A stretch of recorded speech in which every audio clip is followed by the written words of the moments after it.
मस्त झणझणीत अशी बॅचलर्स मटन करी कशी बनवायची ते बघूयात. एकदम सोपी आहे बनवायला, काहीच प्रिपरेशन लागत नाही. इथे मी मटन घेतलं आहे 750 ग्राम.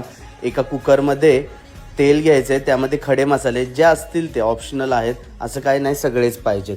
नंतर त्यामध्ये कांदा ॲड केला आहे 300 ग्राम, मीठ आणि छान ब्राऊन करून घ्यायचं आहे.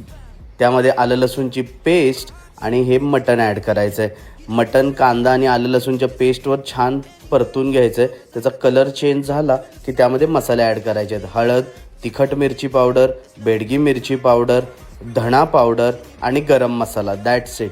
बस एवढेच मसाले सगळे मिक्स करून घ्यायचे आहेत. थोडे मसाले तेलावर परतले की त्यामध्ये दही ॲड करायचे. इथे मी पाऊण वाटी दही ॲड केलं आहे आणि थोड्याशा हिरव्या मिरच्या आणि अर्धा लिटर गरम पाणी ॲड करून कुकरला 3-4 शिट्ट्या घ्यायच्या आहेत. बघा तुम्ही, अशी मटन करी आपली रेडी झाली आहे. ह्याची कन्सिस्टन्सी तुम्ही घट्ट करू शकता थोडंसं आटवून. वरतून थोडीशी कोथिंबीर आणि कसुरी मेथी. जबरदस्त मटन करी रेडी.